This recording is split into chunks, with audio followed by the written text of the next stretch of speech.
Black and white நேயர்களுக்கு வணக்கம். அரசியல் சூத்திரம் நிகழ்ச்சியில் மூத்த பத்திரிகையாளர் திரு பிரியன் நம்முடன் இணைகிறார். வணக்கம் சார். வணக்கம் சார். தீபாவளி நெருங்கிட்டு இருக்குது. தமிழ்நாட்டில் தீபாவளிக்கு துணை முதலமைச்சர் உதயநிதி வாழ்த்து அப்படின்றது தான் பரபரப்பாக பேசப்படுது. ஏன்னா திமுக இதுவரையும் தீபாவளிக்கு வாழ்த்து சொல்லவில்லை, விநாயகர் சதுர்த்திக்கு வாழ்த்து சொல்லவில்லை அப்படிலாம் பாஜக தலைவர்கள் பேசிகிட்டு இருப்பாங்க, விமர்சனம் பண்ணுவாங்க. இன்றைக்கி அதெல்லாம் கடந்து உதயநிதி வாழ்த்து சொல்லியிருக்கிறாரு. இது என்ன ஒரு திராவிட மாடலின் பரிணாம வளர்ச்சி அப்படின்னு எடுத்துக்கொள்கிறதா, இல்லை எல்லாத்துக்கும் சொல்கிறாங்க மக்கள் கேட்குறாங்க அப்படின்றதுக்காக சொல்லிட்டு போயிடுவோம் அப்படின்றதுக்காக, இல்லை தேர்தல் நேரம் இந்த விமர்சனத்தை ஏன் எதிர்கொள்ளணும் அப்படின்ற அந்த ஒரு கண்ணோட்டம் இருக்கிறதா? இல்லை, திராவிட இயக்கத்தை பொறுத்த மட்டும் பார்த்தீங்கன்னா உங்களுக்கு பெரியார், அண்ணா, கலைஞர், அப்புறம் ஸ்டாலின். ஸோ பெரியார் கடவுள் எதிர்ப்பாளர், புராணங்கள்லாம் எதிர்க்கிறவர், எல்லாம் அதெல்லாம் ஒரு கட்டுக்கதைன்னு சொல்லிட்டு ரொம்ப தெளிவாக கடவுள் எதிர்ப்பு அவர் கையாண்டார். அவர் கடவுள் எதிர்ப்பு எடுத்ததுக்கு காரணமே கீழே இந்த சமநிலை இல்லாத ஒரு சமுதாயம், ஏற்றத்தாழ்வான ஒரு சமுதாயம், இந்த வர்ணாசிரம தர்மம், இந்த மாதிரி விஷயங்கள்லாம் இந்த ஜாதி கொடுமைகள் இதெல்லாம் காரணம் என்னன்னு ஆராயும் போது இதுக்கெல்லாம் ஒரு கடவுள் ஒரு விதத்தில் காரணமாக இருக்கார் அப்படின்ற ஒரு விஷயம். கோவிலில் தான் இந்த தீண்டாமைன்னு ஆரம்பிக்குது, ஏற்றத்தாழ்வுகள் ஆரம்பிக்குது, கடவுள் ஒரு காரணமாக இருக்கார். ஸோ கடவுளையே எதிர்க்கிற ஒரு நாத்திகவாதியாக அவர் இருந்தார். அண்ணாவும் கிட்டத்தட்ட அதே மாதிரி தான் இருந்தார். ஆனால் அவர் தேர்தல் அரசியல் வந்த பிறகு கொஞ்சம் அவர் வாக்கு வங்கி வாங்கணுன்றதுக்காக கொஞ்சம் லிபரலைஸ் பண்ணிட்டார். கொஞ்சம் அந்த பாலிசியை பிள்ளையாரையும் உடைக்க மாட்டேன், பிள்ளையாருக்கு தேங்காயும் உடைக்க மாட்டேன் அப்படின்னு அவருடைய பாலிசி. ஒன்றே குலம் ஒருவனே தேவன் அப்படின்னு ஒரு விஷயத்தை கையில் எடுத்துட்டார். அந்த பாணியில் தான் அந்த வாழ்த்து சொல்கிற விஷயங்கள்லாம் அவர் கையாளலை. அதுக்கப்புறம் கலைஞர் வந்தபோது கூட பார்த்திங்கன்னா அவரும் கிட்டத்தட்ட அதே மாதிரியான ஒரு பாணியை தான் கையாண்டார். ஸ்டாலின் கொஞ்சம் லிபரலைஸ் பண்ணார். கொஞ்சம் இவங்க எல்லாருமே பொங்கலுக்கெல்லாம் வாழ்த்து சொல்லுவாங்க. அது எல்லாருமே பொங்கலுக்கு வாழ்த்து, தமிழ் திருநாள்னு அதுக்கெல்லாம் வாழ்த்து சொல்லுவாங்க. இந்த மாதிரியான கிருஷ்ண ஜெயந்தி, பிள்ளையார் சதுர்த்தி, தீபாவளி போன்ற விஷயங்களுக்கெல்லாம் புராணத்தை பேஸ் பண்ணி இருக்கிற பண்டிகைகளுக்கெல்லாம் வாழ்த்து சொல்கிறதில்ல. ஆனால் அதில் ஒரு சேஞ்ச் என்னென்னா, ஸ்டாலின் ஓணத்துக்கு வாழ்த்து சொல்கிறார். ஓணமும் கிட்டத்தட்ட விஷு போன்ற விஷயங்கள்லாம் புராணத்தை பேஸ் பண்ணி தான் விஷயங்கள் இருக்குது ஆக்சுவலாக. ஸோ அதனால் அதுக்கு வாழ்த்து சொல்ல ஆரம்பித்தார் அவர். ஸோ அது அவரும் தீபாவளிக்கெலாம் வாழ்த்து சொல்லலை, பொங்கலுக்கெல்லாம் வாழ்த்து சொன்னார். அது ஒரு பெரிய ஒரு விமர்சனமாகவே பாஜக தரப்புலேருந்து வைக்கப்பட்டது. நீங்கள் இந்துக்களோட ஓட்டை வாங்குறீங்க, இந்துக்களோட ஓட்டை வாங்கிட்டு நீங்கள் கிருஷ்ண ஜெயந்திக்கு வாழ்த்து சொல்லலை, பிள்ளையார் சதுர்த்திக்கு வாழ்த்து சொல்லலைன்னு அந்த மாதிரிலாம் சொல்லியிருந்தாங்க. இவங்க கிட்டத்தட்ட அதாவது திமுக நாத்திக கட்சி கிடையாது. ஆனால் பகுத்தறிவு அப்படின்ற ஆங்கிளில் பார்க்கும்போது புராணங்களை நம்பக்கூடாதுன்ற ஒரு விஷயத்தை கையில் எடுக்கிறாங்க அவங்க. ஸோ அப்படி இருக்கும்பொழுது இந்த விஷயங்கள் இருக்குல்ல, இப்போ நீங்கள் சொல்கிற உதயநிதி விஷயம் இருக்குல்ல, உதயநிதி ஏற்கனவே பிள்ளையார் சதுர்த்திக்கு ஒரு வாழ்த்து போட்டு எக்ஸ் தளத்துலேயே ட்விட்டர்லேயே போட்டு எடுத்துட்டார். அதை கட்சியில் அவருக்கு ஒரு தடுமாற்றம் அப்போ இருந்தது. நம்ம இந்த லீகசி இந்த பாரம்பரியத்தில் வரும்பொழுது நம்ம இதை போடலாமா வேண்டாமா அப்படின்னு ஒரு சந்தேகத்தில் போட்டு எடுத்துட்டார். ஏன்னா இன்னும் திமுகவில் ஒரு நாத்திகவாதம் பேசுகிற ஒரு ஸ்ட்ராங்கான கும்பல் அங்கே இருக்குது. இன்னும் நாத்திகவாதம் பேசுகிற ஒரு கும்பல் இருக்குது. ஆனால் இவங்களுக்கு ஓட்டு வங்கிக்கும் நாத்திகவாதத்துக்கும் நடுவில் ட்ராவல் பண்ண வேண்டியதாக இருக்குது. யார் தலைமை பொறுப்பில் இருக்கிறவங்க ட்ராவல் பண்ண வேண்டியதாக இருக்குது. இன்றைக்கி நீங்கள் தெரிஞ்சோ தெரியாமலோ பாஜக தமிழ்நாட்டில் ஏதோ ஒரு 10%, 8% ஒரு வாக்கு வங்கியோட ஒரு கட்சியாக இருக்குது. மத்தியில் ஆட்சி செய்கிற ஒரு கட்சியாக இருக்குது. ஸோ அவங்க ஒரு தங்களுடைய பிரச்சாரத்தை பலமாக இங்கே வைக்கிறாங்க. ஆக்சுவலாக நீங்கள் ஏன் கிருஷ்ண ஜெயந்திக்கு வாழ்த்து சொல்லலை, நீங்கள் ஏன் பிள்ளையார் சதுர்த்திக்கு வாழ்த்து சொல்லலை அப்படின்னா இது ஒரு சங்கடமான விஷயமாகவே திமுகவில் போயிட்டுருக்கு. அவங்களால ஒரேடியாக இல்லை இது ஒரு புராண கட்டுக்கதைன்னு சொல்கிற அளவுக்கும் வெளிப்படையாக சொல்ல முடியல. ஆனால் திமுகவில் இருக்கிற வேறு பலரோ இல்லை திமுகவோட தொடர்பு இருக்கிற அதை சார்ந்த இயக்கங்கள் சிலது இருக்குது. சுபவீர பாண்டியன் மாதிரி இயக்கங்கள் வச்சுக்கோங்களேன். அந்த மாதிரி இயக்கங்கள் அவங்க வெளிப்படையாகவே கடவுள் எதிர்ப்பெல்லாம் பேசுகிறவங்க அவங்க. ஆக்சுவலாக இப்போது வீரமணி க்ளோஸாக இருக்கிற திராவிட இயக்கம் அது கடவுள் எதிர்ப்பு பேசுகிற விஷயங்கள். ஸோ அதனால் அவங்களுடைய நட்பும் திமுகவுக்கு தேவையாக இருக்கிறதுனால அவங்க இதுக்கு ஒரு 2 கட்டானா ஒரு ட்ராவல் பண்ணியிருந்தாங்க இதுக்கு நடுவில். இப்போ கொஞ்சம் அந்த கதவை கொஞ்சம் திறந்து வச்சுருக்காங்கன்னு நினைக்கிறேன். இப்போ உதயநிதி நம்பிக்கை உள்ளவர்களுக்கு தீபாவளி வாழ்த்துக்கள்னா இவருக்கு நம்பிக்கை இருக்கா இல்லையான்ற ஒரு கேள்வி வருதுல்ல. எனக்கு நம்பிக்கை இருக்கோ இல்லையோ அதை பற்றி கவலைப்படாதீங்க, நம்பிக்கை இருக்கிறவங்களுக்கு நான் வாழ்த்து சொல்கிறேன் அப்படின்னு சொல்கிறாருல்ல. அது அந்த பழைய பாலிசியிலேருந்து ஒரு படி இறங்கி வந்திருக்காங்க. அது நீங்கள் சொல்கிற மாதிரி திராவிட இயக்கத்தோட பரிணாம வளர்ச்சின்னு கூட வச்சுக்கலாம். இப்போ அடுத்தது பிள்ளையார் சதுர்த்திக்கு, அடுத்து கிருஷ்ண ஜெயந்திக்கெலாம் ஒவ்வொரு வருஷமாக வாழ்த்து சொல்கிறதுக்கான வாய்ப்புகள் வரும்னு நினைக்கிறேன் அவங்களுக்கு ஆக்சுவலாக. ஏன்னா அது இன்றைக்கி இருக்கிற சேஞ்சு சர்க்கம்ஸ்டான்சஸில் சில விஷயங்களை நீங்கள் தளர்வு பண்ண வேண்டிய அவசியம் இருக்குது. கொஞ்சம் அதை லிபரலைஸ் பண்ண வேண்டிய பாயிண்ட் இருக்குது. ஸோ இது ஒரு தேர்தல் ஆண்டாக வேறு இருக்கிறதுனால நிச்சயமாக இந்த பிரச்சாரங்கள்லாம் அவங்க கையில் எடுப்பான்றதுனால நம்பிக்கை உள்ளவர்களுக்கு வாழ்த்துக்கள். அவரை நீங்கள் பர்சனலாக கேட்டிங்கன்னா எனக்கு எதுவும் நம்பிக்கை இல்லைங்க. பட் எங்கள் கட்சியில் இப்போது திமுகலேயே கடவுள் நம்பிக்கை உள்ளவங்க 80%, 90% பேர் இருப்பாங்க.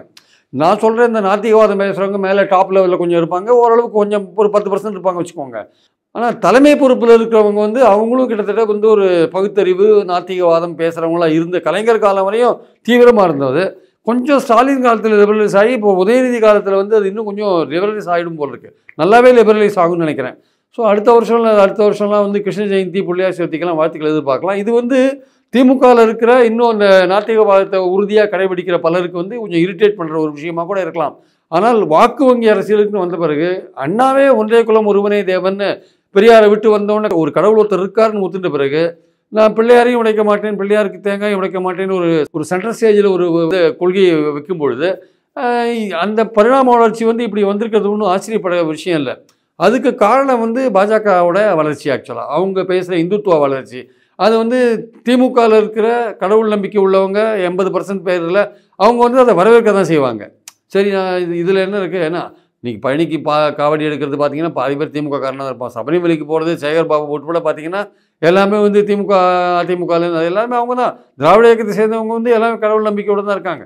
நம்ம பாயிண்ட் என்னென்னா வந்து அந்த தலைமை பொறுப்பில் இருந்தவங்க நாத்திகவாதம் பேசியிருந்தனால நம்ம வந்து அது ஏதோ கடவுளுக்கு எதிரான ஒரு கட்சியோ நினைச்சோம். நம்ம அதான் அங்கே இருக்கிற தொண்டர்கள் அப்படிப்பட்ட தொண்டர்கள் கிடையாது. நீங்கள் சொல்லக்கூடிய விஷயங்கள்னு பார்த்தா உதயநிதியோட இந்த வாழ்த்துன்றது கூட பாஜக வளர்ச்சியினால் ஏற்பட்ட கம்பல்ஷன் தான் அப்படின்ற மாதிரி உண்மை. அதை வந்து மறைக்கூடாது. அதை வந்து சும்மா அதை வந்து மறைச்சிட்டு பேசுறதுல ஒன்றும் அர்த்தம் கிடையாது. அந்த ஒரு பாஜகவோட இந்துத்துவாவை நம்ம விமர்சனம் பண்ணுறோம். அது வந்து நீங்கள் முஸ்லீம்களை ஒடுக்கிறது அடக்கிறது அவங்கள வந்து 2ஆம் குடிமகனாக மாற்றுறதுன்றது தான் இந்துத்துவாவுடைய பாலிசி. அது நமக்கு உடன்படாது. அவங்கள சரிசமமாக நடத்தக்கூடாது முஸ்லீம்கள்ன்றது தான் கோல்வார்கர் சொல்லிட்டு போயிருக்கார். முஸ்லீம்கள் இந்தியாவில் வாழலாம், ஆனால் உரிமைகள் கோரக்கூடாது அப்படின்னு தெளிவாக எழுதிட்டு போயிருக்கார் பஞ்சாப் தாட்ஸில்.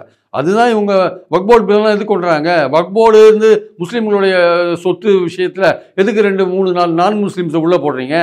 இதெல்லாம் அவங்க விஷயத்தில் தலையிடுறது தானே.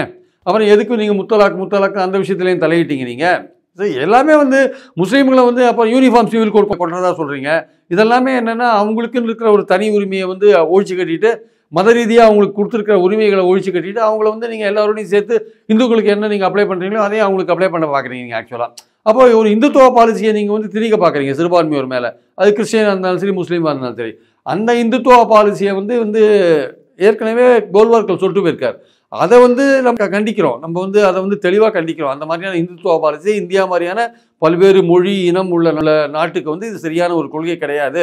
இங்கே வந்து எல்லோரும் சமம், மொழியாலேயோ இனத்தாலேயோ வந்து ஒருத்தர் ஏற்றத்தாழ்வுகள் பெரும்பான்மை சிறுபான்மை இதெல்லாம் கிடையாது. இங்கே எல்லோரும் ஒரே மாதிரி இருக்கணும் தான் நம்ம சொல்கிறோம். ஆனால் சிறுபான்மையோருக்குள்ள மத ரீதியான சில உரிமைகள் வந்து பாதுகாக்க வேண்டிய அவசியம் இருக்குது. ஸோ அதனால் அது வந்து இப்போ வந்து நேஷனல் லெவலில் 10 வருஷம் அவங்க ஆட்சியில் இருக்காங்க. நாடு முழுக்க வந்து அவங்களுடைய செல்வாக்கை வந்து எக்ஸ்டெண்ட் பண்ணிகிட்டே இருக்காங்க. தமிழ்நாட்டிலையும் வந்து அவங்க வந்து முழுசாக வந்து பெரிய அளவில் ஆதரவு வந்துட்டாங்கன்னு சொல்ல மாட்டேன். பட் அவங்க வந்து இந்த மாதிரி திமுக கடைபிடிக்கிற இந்த மாதிரி விஷயங்கள் அவங்களுக்கு விமர்சனம் பண்ணுறது ரொம்ப ஈஸியாக இருக்குது. சரி, அவங்களுக்கு எதுக்கு இந்த வாய்ப்பை கொடுப்போமேன்ட்டு உதயநிதி இந்த விஷயத்தை கையில் எடுத்துருக்கலாம். இந்த தீபாவளி வாழ்த்துக்கள், நம்பிக்கை உள்ளவர்கள் தீபாவளி வாழ்த்துக்கள். ஆனால் இது திமுகவில் உள்ள ஒரு சிறுபான்மையோர், திமுகவில் ஒரு நாத்திகவாதம் பேசுகிற சிறுபான்மையோர் இருப்பாங்கல்ல, அவங்களுக்கு இந்த விஷயம் கண்டிப்பாக பிடிக்காது. ஆனால் இதை வச்சுட்டு வந்து இப்போ நிறைய விமர்சனங்கள் சோசியல் மீடியாவில் திமுகவை நோக்கி நிறையா வரத்துக்கான வாய்ப்பு இருக்குது. ஆனால் இது வந்து எலெக்ஷன் இயரில் வந்து இது வந்து ஒரு அவசியமாக நினச்சிருக்கலாம். இது வந்து திமுக வந்து இப்போது பாதையில் வந்து நீங்கள் வந்து பயணம் பண்ணும்போது நிறைய விமர்சனங்கள் நோக்கி வரும். அதனால் நீங்கள் இதெல்லாம் தாண்டி தான் வரணும். ஏன்னா இன்றைக்கி அரசியல் வந்து மாறிட்டு இருக்கு. அண்ணா காலத்து அரசியலோ கலைஞர் காலத்து அரசியலோ இன்றைக்கி இல்லை. கலைஞர் காலத்து அரசியலில் நீங்கள் கடவுளை விமர்சித்து விட்டு இல்லை வேறு ஏதோ விமர்சித்து விட்டு நீங்கள் பயமில்லாமல் இருக்கலாம், எந்த வழக்கம் வராது, வம்பு வராது. இன்றைக்கி சனாதனம்னு பேசி ஏதாவது ஒரு விமர்சனத்தை வச்சாலே நாடு முழுக்க வழக்கு போடுறதுக்கு ரெடியாக இருக்காங்க. ஸோ அந்த பாயிண்டில் வரும்போது இன்றைக்கி மாறி இருக்கிற சூழலில் வந்து உதயநிதி ஒரு தளர்வு கொண்டுறாரு அவருடைய பாலிசியில். அது வந்து ஓட்டு வங்கி பாலிடிக்ஸில் அவருக்கு உதவுறதுக்கான வாய்ப்புகள் இருக்குது. அதே சமயம் ஷார்ப்பான விமர்சனங்கள் கொண்டுறதுக்கான வாய்ப்புகள் இருக்குது. நீங்கள் சொல்கிற மாதிரி அது திராவிட இயக்கத்தோட ஒரு பரிணாம வளர்ச்சி, விமர்சிக்கத்தக்க ஒரு பரிணாம வளர்ச்சியாக நான் பார்க்குறேன். சித்த மருத்துவ பல்கலைக்கழகம் இதை வந்து ஏற்கனவே மசோதா நிறைவேற்றப்பட்டு ஆளுநருக்கு அனுப்பி வைக்கப்பட்டது. அதில் உட்பிரிவுகளில் சில கருத்துக்கள் சொல்லியிருக்கிறாரு, அதை பேரவையில் தெரிவிக்கணும் அப்படின்னு சொல்லியிருக்கிறாரு. ஆனால் ஆளுநருக்கு வந்து உட்பிரிவுகளில் சொல்லி இதையெல்லாம் பேரவை உறுப்பினருக்கு தெரிவிக்கணும் அப்படின்றதெல்லாம் அரசமைப்பு சட்டத்துக்கு மீறியது, அதுக்கு மரபும் கிடையாது. உறுப்பினர் ஒருவர் ஒரு மசோதாவை எதிர்த்து விமர்சனம் பண்ணலாம், அதில் விளக்கங்கள் கேட்டு அதை திரும்ப பெறலாம், இல்லை வாக்கெடுப்பு கோரலாம். இது உறுப்பினர்களுக்கு உள்ள உரிமை. ஆனால் சட்டப்பேரவைக்கு உறுப்பினர் இல்லாமல் மக்களால் தேர்ந்தெடுக்கப்பட்டவர் இல்லாமல் ஆளுநர் இப்படி கேட்கறது வந்து ஏற்கத்தக்கதல்ல. அதனால் அந்த கருத்தை இங்கே நான் பதிவிடலை அப்படின்னு சொல்லி ஆளுநருக்கு எதிராக ஒரு தீர்மானம் கொண்டு வந்து நிறைவேற்றப்பட்டிருக்கிறது. மீண்டும் ஆளுநர் வெர்சஸ் திமுக அரசாங்கம் அப்படின்ற கோணத்தில் தான் மீண்டும் ஆரம்பிக்குதா? இல்லை, இந்த ஆளுநர் தொடர்ந்து ஒரு ஃபைட் பண்ணுற மூட்லேயே தாங்க இருக்கார். அதாவது மத்திய அரசும் வந்து அவரை இங்கே ஃபைட் பண்ணுறதுக்கு உட்கார வச்சுட்டாங்க. இந்த கவர்மெண்ட்டை வந்து செயல்படப்படாத பண்ணணுன்றது தான் அந்த ஆளுநரோட நோக்கம். ஆக்சுவலாக கலைஞர் கருணாநிதி பேரில் ஒரு யூனிவர்சிட்டிக்கு இன்னும் அனுமதி கொடுக்காதே இருக்கார் அவர். அது எவ்வளோ மாதங்கள் ஆச்சு. இப்போ கோர்ட்டுக்கு போயிருக்காங்கன்னு நினைக்கிறேன் தமிழ்நாடு கவர்மெண்ட்டு. அதில் அவருக்கு என்ன பிரச்சனை? ஏன்னா துணைவேந்தர் அப்பாயின்மெண்ட்டு கவர்மெண்ட், அதில் சான்சலர் வந்து ஐ திங்க் சிஎம் நினைக்கிறேன் அதில் போட்டிருக்காங்கன்னு நினைக்கிறேன். அது அவருக்கு வந்து கவர்னரோட அதிகாரத்தை பிடுங்குற மாதிரி இருக்குது. அதனால் அவர் வந்து அதை வந்து பாஸ் பண்ண மாட்டேன்றார். திருப்பி அமிச்சாலாவது அது ரெண்டாவது தடவை இவங்க பாஸ் பண்ணி அமிச்சாங்கன்னா அவர் மறுபடியும் அப்ரூவ் பண்ணி ஆகணும். அவர் என்ன பண்ணுறார், ரொம்ப நாள் வலிச்சு என்ன பண்ணுறார், சுப்ரீம் கோர்ட் இத்தனைக்கும் 3 மாதம் டைம். இந்த சித்த மருத்துவ பல்கலைகளும் 2வது முறை மசோதா தாக்கல் பண்ணியிருக்காங்க. ஆமாம், 3 மாதம் டைம் கொடுத்து கூட அந்த டயத்தில் என்ன பண்ணுறாரு, டக்குன்னு கடைசி நேரத்தில் தூக்கி ஜனாதிபதி தூக்கி விட்டுறாரு. ஜனாதிபதிக்கு போயிட்டு அவருக்கும் 3 மாதம் டைம் சுப்ரீம் கோர்ட் கொடுத்துருக்கு. அது இப்போ கேஸ் ஓடிட்டு இருக்கிறதுனால ஜனாதிபதி அதை பற்றி கண்டுக்கிறது இல்லை. ஸோ அதனால் அது பாட்டுக்கு இங்கேயோ ஒருத்தர் தூங்கிட்டு வச்சுக்கோங்க. அதாவது ஒரு அரசாங்கத்தோட செயல்பாடுகள் எப்படிலாம் முடைக்கணும், எப்படி அரசாங்கம் ஃபங்க்ஷன் பண்ண முடியும்? ஆக்சுவலாக ஒரு தேர்ந்தெடுக்கப்பட்ட ஒரு மக்கள் அரசு, அது வந்து சில விஷயங்களை நிறைவேற்றுது. அது நீங்கள் வந்து கவர்னர் வந்து மக்களால் தேர்ந்தெடுக்கப்படாதவர். அவர் வந்து இந்த ஸ்டேட் கவர்மெண்ட்டுடைய அசம்பிளி ரெசல்யூஷனையோ அல்லது கேபினட் டிசிஷனையோ அப்ரூவ் பண்ண வேண்டிய நிலையில் அவர் இருக்கார். அவர் தொடர்ந்து பிடிவாதம் பிடிக்கிறார். சுப்ரீம் கோர்ட் எத்தனை கூட்டு வச்சாலுமே அவர் ஒத்துக்க மாட்டேங்கிறார். அது ஆக்சுவலாக அது வெக்கமே இல்லாத வந்து திரும்பி அதே மாதிரி பழைய பாணியிலேயே செஞ்சுட்ருக்காரு. ஆக்சுவலாக சித்த மருத்துவ பல்கலைக்கழகத்தில் அதை வந்து ஒரு நிதி மசோதாவாக கொண்டு வரணும்னா ஒரு முதல்ல வந்து கவர்னர்கிட்ட வந்து ஒரு சின்ன அப்ரூவல் வாங்கணும். அது போனபோது அவர்கிட்ட என்ன பண்ணுறாரு, அவர் சில விஷயங்கள்லாம் நீங்கள் சொல்கிற மாதிரி அசம்பிளிக்கு தெரியும், அப்ரோப்ரியேட்டாக அதை தெரிவிங்க, அப்படி தகுந்த விஷயங்கள்லாம் தெரிவிங்கன்றார். அதுக்கு இவங்க என்ன சொல்கிறாங்க, ஒரு மசோதாவை நிறைவேற்றி அனுப்பிச்ச பிறகு நீங்கள் அதில் ஏதாவது சந்தேகம் கேட்டால் நாங்கள் அது இருக்கிறோமோ வெள்ளையான்றதை பார்த்துட்டு திருப்பி அனுப்புவோம், நீங்கள் கைது போடுவீங்க. இது வந்து இன்னும் தாக்கலே பண்ணலை, அது மசோதாவாக தாக்கல் பண்ணலை. ஒரு ஃபினான்ஸ் பில்லாக அது வந்து இருக்கிறதுனால அதுக்கான அப்ரூவல் நீங்கள் கொடுத்த பிறகு தான் நாங்கள் மசோதாவை ப்ளேஸ் பண்ண முடியும், சித்த வைத்திய மசோதாவை. அதுக்கப்புறம் நான் அனுப்பிச்ச பிறகு தான் நீங்கள் வந்து அதில் ஆடிட் பண்ண முடியும், இல்லை அப்ரூவ் பண்ணுறது பண்ணாது உங்கள் இஷ்டம். ஒரு மசோதா உங்கள்கிட்ட வரும்போது ஒன்று நீங்கள் அதை அப்ரூவ் பண்ணணும், இல்லை வந்து அதில் ஏதாவது சந்தேகம் இருந்தால் திருப்பி அனுப்பணும். இவங்க சந்தேகத்தை ஏற்றுக்காமல் இருக்காங்க, ஏற்றுக்கிறாங்க, இல்லை திருப்பி அனுப்பிச்சாங்கன்னா நீங்கள் அப்ரூவ் பண்ணணும். இல்லை நீங்கள் அதானே பண்ணணும், வச்சுட்டு அதை என்ன பண்ணணும், ஏதாவது பிரச்சனை கோர்ட்டு கேஸு அது இது மத்திய அரசோட அதிகாரத்தில் மோதல் அப்படி பண்ணால் நீங்கள் ஜனாதிபதிக்கு அனுப்பணும். இவ்வளோதான் உங்களுக்கு இருக்கிற ஆப்பர்ச்சுனிட்டி, இவ்வளோதான். அதை வந்து இன்டெஃபினட்டாக நீங்கள் வச்சுருந்தீங்கன்னா அது வந்து காலாவதி ஆகிடுதுன்னு ஒரு கதையை நீங்கள் புதுசாக விட்டீங்க. அது மாதிரி இன்டெஃபினட்டாக வச்சுக்கவே முடியாது. அது இன்டெஃபினட்டாக எதையுமே நீங்கள் வச்சுக்க முடியாது. நீங்கள் you have to take some action. ஒன்று நீங்கள் ரிஜெக்ட் பண்ணுறதுக்கான வாய்ப்பும் உங்களுக்கு கிடையாது. எப்படி ரிஜெக்ட் பண்ணுவீங்க? நீங்கள் மக்களால் தேர்ந்தெடுக்கப்பட்ட ஒரு அரசாங்கத்தோட நீங்கள் ரிஜெக்ட் பண்ணுறதுக்கான வாய்ப்பே கிடையாது. அதனால் நீங்கள் அப்ரூவ் பண்ண வேண்டிய கட்டாயத்தில் இருக்குது. ஒன்று நீங்கள் அப்ரூவ் பண்ணணும், இல்லை பிரசிடென்ட் அப்ரூவ் பண்ணணும். இது எல்லாமே நடந்து ஒன்று இங்கே தேங்கி போகிறது, இல்லை பிரசிடென்ட்டை தேங்கி போகிறது. ஸோ இப்போ சித்த மருத்துவ பல்கலைக்கழகத்துலையும் ஸோ அவர் சொல்கிற மாதிரி அவர் சொல்கிற கருத்துக்களெல்லாம் நம்ம வந்து அசம்பிளியில் வந்து சொல்ல வேண்டிய அவசியம்லாம் கிடையாது, சொல்கிறதுக்கு அவருக்கு உரிமையும் கிடையாது ஆக்சுவலாக. ஏன்னா அப்படி ஏதாவது அந்த மசோதாக்குள்ளே ஏதாவது பிரச்சனைகள் இருந்ததுன்னா அதை வந்து கவனிக்க வேண்டியது அந்த சட்டசபை உறுப்பினர்கள். அவர்கள் தான் அதில் வந்து திருத்தங்கள் சொல்கிறது எல்லாம் பண்ணுறது. அது ஒரு தாக்கல் பண்ணும்போது முழு மசோதாவாக வடிவம் வரும்போது அதை வந்து என்னென்ன சேஞ்சஸ் அதில் தேவைன்றதை அவங்க சொல்லி தான் சேர்ப்பாங்க ஆக்சுவலாக. அப்புறம் தான் உங்களுக்கு அனுப்புவாங்க. ஒரு மசோதாவாக உங்களுக்கு அப்போ தான் பில்லாக உங்களுக்கு அப்போ தான் வரும் ஆக்சுவலாக. இப்போ வந்து அது ஒரு ஃபைனான்ஸ் பில்லாக இருக்கிறதுனால அதை வந்து அது தாக்கல் பண்ணுறதுக்கு முன்னாடி உங்களுடைய ஒரு குறிப்பிட்ட ரூல் படி அவருடைய அனுமதி தேவையாக இருக்கும்போது அவர் என்ன பண்ணுறாரு, அவருடைய அப்சர்வேஷன்ஸ்லாம் எழுதி அனுப்புகிறார். அதெல்லாம் வந்து எம்எல்ஏட்ட சொல்லணுன்றார். இது வந்து அவர் எக்ஸஸார், அவரோட வரம்பு மீறி அவர் போயிட்டுருக்கார் ஆக்சுவலாக. வந்து அது வந்து சரியான ஒரு அணுகுமுறை கிடையாது என்பது என்னுடைய கருத்து ஆக்சுவலாக. வந்து இந்த கரூர் கூட்ட நெரிசலில் உயிரிழந்த சம்பவம் சிபிஐக்கு விசாரணைக்கு மாற்றப்பட்டிருக்குது. இந்த சிபிஐக்கான அந்த அதிகாரி நியமித்து விட்டார்கள், டாக்குமெண்ட்ஸ் இல்லாமல் ஒப்படைத்துட்டாங்கன்னு சொல்கிறாங்க. இப்போ விசாரணை வேகம் எடுக்குமா? இந்த சிபிஐ விசாரணையில் என்ன அம்சங்கள்லாம் இருக்கும்? முக்கியமான விஷயம் என்னென்னா, இவங்க எல்லாருமே கலப்புற விஷயம் என்னென்னா, அந்த கூட்டம் எப்படி சேர்ந்தது, கூட்டம் வந்து ஏன் போலீஸால் கண்ட்ரோல் பண்ண முடியல. அதாவது சுப்ரீம் கோர்ட்டோட இன்டரிம் ஆர்டரில் என்ன சொல்லியிருக்காங்க, தமிழ்நாடு கவர்மெண்ட் வந்து அதிகாரிகளை வச்சு பல விஷயங்களுக்கு பதில் சொன்னாங்க அப்படின்னு ஒரு விஷயத்த சொல்லி, அது எப்படி சொன்னாங்க, ஒரு நபர் கமிஷன் போட்ட பிறகு எப்படி சொன்னாங்கன்னு கேட்டாங்க ஆக்சுவலாக. ஏன்னா வெளியில் பல பேர் வந்து சதி, திமுக வந்து ரவுடியை உள்ள அமிச்சிட்டான், அது இது செந்தில் பாலாஜி மேலே எல்லாம் குறை சொல்கிறது, அவரை குற்றஞ்சாட்டுறதெல்லாம் இருந்தது போது அவங்க என்ன நடந்ததுன்றதை ஐஏஎஸ் ஆஃபீஸர் சொன்னாங்க. அதையே வந்து சுப்ரீம் கோர்ட் கண்டம் பண்ணாங்க. ஆனால் சுப்ரீம் கோர்ட் என்ன சொல்லியிருக்காங்க இன்டரிம் ஆர்டரில், இது போலீஸோட இனாக்ஷன் காரணமாக தான் இது நடந்திருக்கு, இது வந்து க்ரௌடு மேனேஜ்மெண்ட் சரியில்லை அப்படின்னு அவங்களே ஒரு ப்ரீ ஜட்ஜ் பண்ணுறாங்க ஆக்சுவலாக. அவங்க எதை எப்படி பண்ணாங்கன்னு தெரியல. ஏன்னா நீங்கள் தான் சிபிஐ என்கொயரி ஆர்டர் பண்ணிருக்கீங்க. இப்போ நீங்களே உங்கள் இன்டர்வியூ ஆர்டர், இந்த இன்டர்வியூ ஆர்டரே ஃபைனல் ஆர்டராக வந்து அதுவே இருக்குமா இல்லையான்னு தெரியல. ஏன்னா 2 பேர் வந்து சிபிஐ என்கொயரியே கேட்காத இருக்காங்க 2 பேர். அந்த வழக்கில் என்ன முடிவு எடுக்க போகிறாங்கன்னு தெரியல. சரி, அப்படி இருக்கும்பொழுது நீங்கள் ஐஏஎஸ் ஆஃபீஸர்ஸ் வந்து கவர்மெண்ட் ஆஃப் தமிழ்நாடு டிஃபெண்ட் பண்ணி பேசுகிறதே நீங்கள் குறை சொன்னீங்க. நீங்களே உங்கள் இன்டர்வியூ ஆர்டரில் வந்து இது மாதிரி க்ரௌடு மேனேஜ்மெண்ட் சரியில்லை, போலீஸோட இன்ஆக்ஷன்லாம் சொல்லியிருக்கீங்க. அப்போ அது சிபிஐக்கு ஒரு லீடு கொடுக்குற மாதிரி இருக்கு இல்லையா? அது எப்படின்னு தெரியல. அப்போது சுப்ரீம் கோர்ட்டு இந்த மாதிரி ஒரு விஷயத்தை இதை பற்றி ஒரு ஆங்கில தினசரி வந்து தலையங்கம் கூட எழுதியிருக்காங்க. ஒரு ஃப்ளாடு ஆர்டர்னு போட்டிருக்காங்க. அதில் குறைகள்லாம் நிறையா இருக்குன்ற மாதிரி ஒரு ஆர்டர் அப்படின்ற மாதிரி போட்டிருக்காங்க. ஒரு ஆங்கில தினசரி ஒரு போட்டிருக்காங்க. ஸோ அதனால் வந்து பாயிண்ட் என்னென்னா வந்து சிபிஐக்கு இருக்கிற அதுக்கு முன்னாடி இருக்கிற ஆப்ஷன் வந்து இந்த கூட்டம் எப்படி கூட்டப்பட்டது, இந்த கூட்டம் என்ன சொல்லி கூட்டப்பட்டது, என்ன கண்டிஷன்ஸ் எல்லாம் கொடுக்கப்பட்டது, எந்த கண்டிஷன்ஸ் அவங்க மீறினாங்க மீறலை, போலீஸ் எந்த இடத்துல வந்து பாதுகாப்பு கொடுக்க தவறினாங்க, அந்த கூட்டம் வந்து எப்படி கட்டுக்கடங்காத போச்சு, எந்த நேரத்தில் வந்து கூட்டத்தில் வந்து செருப்பெல்லாம் வீசினாங்க, செருப்பு வீசினவங்க யார், இந்த மாதிரி விஷயங்கள்லாம் ஒரு பக்கம் போகும். இதுக்கு பின்னாடி ஏதாவது அரசியல் சதி இருக்கா இல்லையா அப்படின்னு எல்லாரையும் கூப்பிட்டு விசாரிப்பாங்க. செந்தில் பாலாஜியை கூட கூப்பிட்டு விசாரிப்பாங்க. சிபிஐ வந்து செந்தில் பாலாஜிக்கு நோட்டீஸ் கொடுப்பாங்க. ஏன்னா அது மாதிரி நோட்டீஸ் கொடுத்தா உடனே இங்கே மீடியாலாம் பூஸ்ட் பண்ணுவாங்கல்ல, திமுகவோட தொடர்பு படுத்தி அதை பேச ஆரம்பிப்பாங்கல்ல, ஸோ சங்கடப்படுத்துவாங்க. விஜயை கூப்பிடுவாங்களா மாட்டாங்களான்னா விஜயையும் கூப்பிடணும். ஏன்னா அவர் முன்னாடி தான் அந்த மயக்கம் போட்டு விழுந்தாங்க, எல்லாம் எடுத்துன்னு போனாங்க. கூப்பிடணும். விஜயை கூப்பிடாத இருந்தாங்கன்னா விஜய்க்கும் பாஜகவுக்கும் ஏதோ அண்டர்ஸ்டாண்டிங்னு அர்த்தம். சிபிஐ வந்து முதல்லங்க, சிபிஐ வந்து சந்தேகத்துக்கு அப்பாற்பட்டிருக்கா? முதல்ல ஜெயலலிதா கேட்டது விடுங்க, வானத்திலேருந்து குதிச்சாங்களான்ட்டு. இதே சுப்ரீம் கோர்ட் 2013 கேஜிடு பேரட் கூண்டு கிளீன்னு சிபிஐ சொன்னாங்கல்ல. அது மட்டும் இல்லை, 2024 கெஜ்ரிவால் கேஸில் மறுபடியும் கூண்டு கிளீன்னு சொன்னாங்க சிபிஐயை. அதனால் சிபிஐ ஒன்றும் ஏதோ சந்தேகத்துக்கு அப்பாற்பட்ட ஒரு இயக்கமாக இல்லை. அது வந்து பொலிட்டிக்கல் ப்ரெஷர், ஹிஸ் மாஸ்டர் வாய்ஸ்ன்ற மாதிரி சொல்லி தான் ஆடுது. அப்போது விஜய்க்கும் பாஜகவுக்கும் ஏதாவது ஒரு தொடர்பு இருந்து விஜயை வந்து தொந்தரவுப்படுத்தக்கூடாது அப்படின்னா தொந்தரவுப்படுத்தணும். தமிழ்நாடு கவர்மெண்ட்டே முதல்ல இந்த கேஸை பதிவு பண்ணும்போது விஜய் வழக்கில் சேர்த்துருக்கணும் ஆக்சுவலாக. ஏன்னா இது வந்து இப்போது கரூர் போலீஸ் ஸ்டேஷனில் பதிவு பண்ண எஃப்ஐஆர் தான் வந்து சிபிஐக்கு ட்ரான்ஸ்ஃபர் பண்ணிருக்காங்க. அதுதான் கோர்ட் சொல்லியிருக்கு. அந்த எஃப்ஐஆர் தான் ட்ரான்ஸ்ஃபர் பண்ணிருக்காங்க.